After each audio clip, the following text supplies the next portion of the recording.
చుక్కల ముగ్గు అర్థమైతే సృష్టి అర్థమవుతుందండి. చుక్కల ముగ్గులో తత్వం ఉంది. ఏమిటంటే ముందు చుక్కలు పెడతారు, ఆ చుక్కలన్నీ కలుపుతారు, రథం ఆకారం వస్తుంది. ఇంకోలా కలుపుతారు, శ్రీకృష్ణుడు ఆకారం వస్తుంది. ఇంకోలా కలుపుతారు, ఏదో వీణ అలాంటి ఆకారాలు వస్తాయి. అంటే ముందు చుక్కలే పెట్టావా లేదా?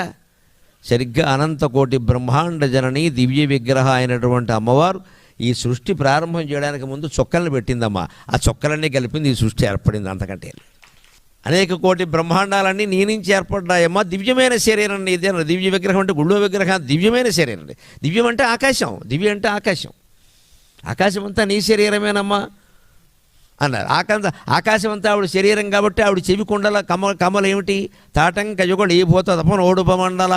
ఒక చెవికమ్మ సూర్యమండలం, ఇంకో చెవికమ్మ చంద్రమండలం. సూర్యుడు చంద్రుడు ఎక్కడ ఉంటారు? ఆకాశంలో ఉంటారు. మనం అంటే అమ్మవారి యొక్క చెవికమ్మలు సూర్యమండలం చంద్రమండలం అంటే ఆకాశం అంతా అమ్మవారే. ఇట్లా ఉంటారంటే